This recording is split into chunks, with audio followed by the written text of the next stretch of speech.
is Erin Gantz at AU Family Weekends. It's October 4th, 2025. Do I have permission to record this interview? Yes. All right. And then could you tell me your name? Barbara Rodriguez. Okay. And then tell me a little bit about where you're from. I'm from a town outside of El Paso, Texas called Socorro. I grew up on my grandparents' subsistence farm. They were sharecroppers and so were my parents, and my grandfather somehow got a loan from the bank together with my grandmother, and they cleared 3 acres of land and started farming it. And I grew up on that land. They bought a few more acres over their lifetime, but so I saw him farming every day with tools, not machines. Wow. So when did you move out of Texas? I left when I was 16. I went to a segregated school. It was all Mexican, and they didn't have a single AP credit class. Notre Dame sent me an application in the mail. I sent it back. I won a scholarship, and I had skipped 2 grades because the school was, not challenging for me. So I left at 16 to go to the university. Okay. How was your time at the university? It was hard. It was, a complete culture shock. I think Notre Dame wanted Mexican students because we're Catholic, and the Catholic culture there is so strong. I don't think minority students fit in really well, especially in the 80s. It was cold. The sky was always gray. I slipped and fell on ice more times than I could count. I didn't really have the clothes for that climate. I am a reader, an avid reader, so I liked my English and Spanish majors. And, I made a couple of good friends. I'm not in touch with anyone from that time in my life. So I think that's a measure of the fact that, it wasn't the easiest place for me to be. Yeah. Did you feel like you had to play catch up, I guess, at the school? Or you said you wanted more of a challenge? No, I didn't have to play catch up. I tried taking some science courses, and those were a disaster. And so then I switched to English and Spanish, and I knew I would do well in those classes, and I did.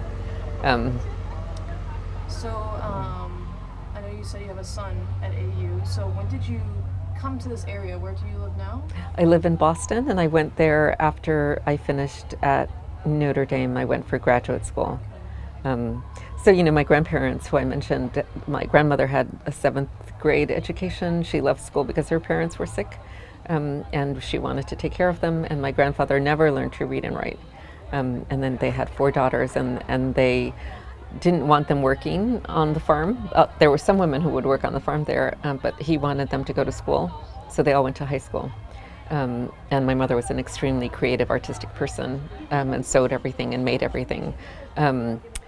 So I think my interest in literature probably came from her, and from all of her creative things. But, I think the fact that I am, the granddaughter and daughter of sharecroppers and makes me just, I don't feel like I'm a model, Mexican-American Chicana. I was certainly helped by affirmative action, and I'm so grateful for it.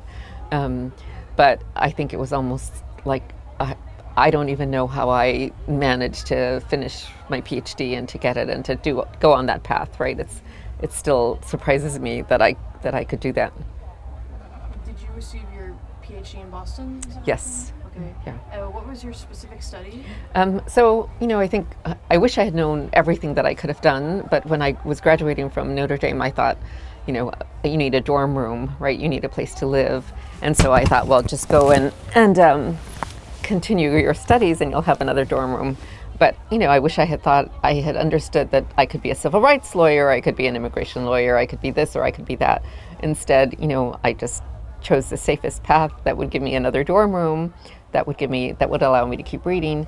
But I realized also then that I wanted a very political area of literature, right? I wanted to understand something about our country, something about how we see each other, something that the questions that I grew up within walking distance of the Rio Grande, and certainly didn't feel like I was entirely recognized as an American citizen, and so I wanted to think about who gets to be thought of as American, who doesn't. So that led me to the slave narrative. And so my area of focus was the slave narrative and American literature broadly, and literature by writers of color, American writers of color. So what do you do in Boston now? I was a professor for a long time, but then the kid's father got sick, and I left teaching, and I'm now doing, my own projects and volunteering, helping kids write their applications for scholarships and for university admissions. So that's amazing. Yeah. That you took that Yes. lack of counseling. Yes. I can appreciate Yes, that. yeah. So what kind of brought your son to AU? It was a hard year for him in terms of admissions, and I don't think AU was particularly on either of our radars. He's an extremely strong student, but I also wanted them to have a public education, public school education.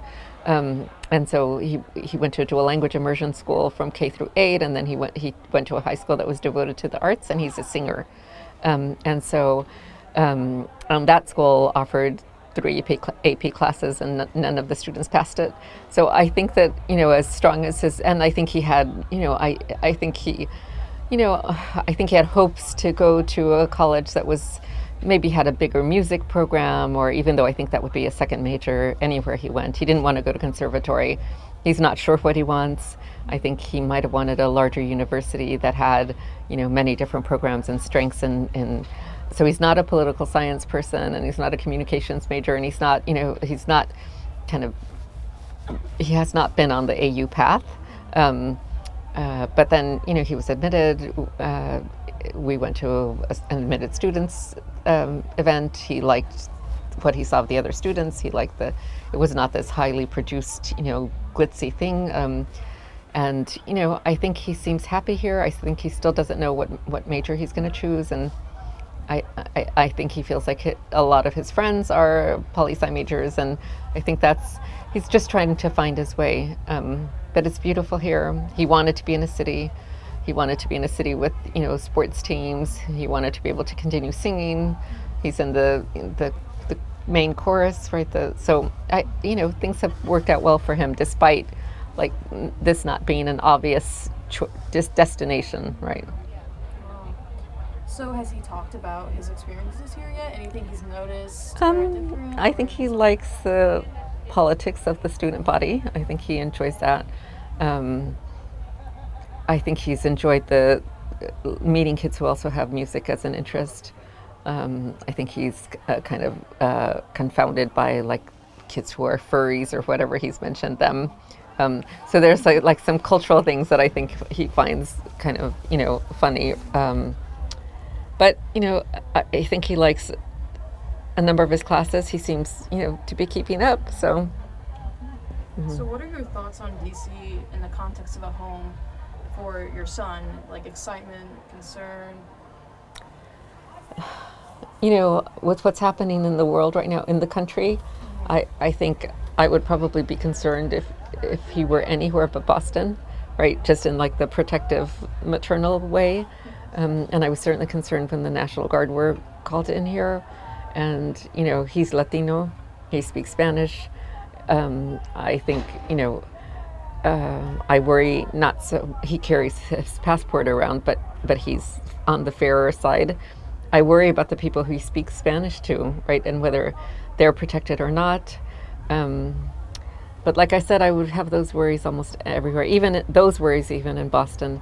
But I'm glad that he's in the city. It's a vibrant city. He's being exposed to new environments. I'm really glad that he's in an arboretum. I hope he appreciates that enough, because I think it would be very easy to walk by all of these beautiful trees and not pay attention to the landscaping and the kinds of beautiful plants and trees and thoughtful things that are happening here. I grew up in a place that was surrounded by the desert, and we use flood irrigation to water our things. And so to me, and my mother loved green, because I think it was just just painting the house green was an escape from the desert. And I wish she could have seen him here, but I worry that he and maybe the other students might not be aware of the fact that one tree is more beautiful than the next tree, that there's such thoughtfulness put into like the way everything is is designed. So I guess that's how I feel about him being here. How does it make you feel that you're able to provide this sort of education for your son coming from a family, or your, I guess, first gen? Yes, yeah. So I made sure to take them both both him and his sister to Texas as much as I could. They understood. Like, my mother was still on the farm. She died. She didn't want to leave the farm. She lived out her life there. And I think he certainly understands, what life must have been like there, and still is for a lot of people. I think I'm probably less successful about the like look around and appreciate where you are, because he's been in pretty places before. He was a singer in the Berkshires at Tanglewood, but that's not like this, right? This is, I think, something really special. And so, I hope I can convince him to pay attention. But I think when you're a student, you can have a sense of how beautiful it is, and you can be comforted by that, or you can feel, more relaxed when you're walking around someplace beautiful and someplace green. Notre Dame was like that. That was the one very nice thing about it. But to really pay attention, I think will take some effort, and sometimes you're too busy, like thinking about whatever social life or homework or whatever. So let's see. And one last question: what brought you to the Humane Strike? Because you took a very good initiative. I appreciate people who take initiative. Can you tell me why you're interested in it, or it's important to record your story? So my focus also is on autobiography, and I just think the way that somebody tells his or her story, their story, what they have to say, like, you never know what someone is going to say to you, right, until you ask. And I think to have this as an opportunity for people to come and tell their stories is really wonderful. I think that we don't offer that to each other often enough. So when you said you had pins, I thought, well, what else? Like, tell me what this is really about. So I'm really grateful that you're doing this. I think it's great that the university's doing this. Is there anything I didn't address that you would want to talk about? No, we're good.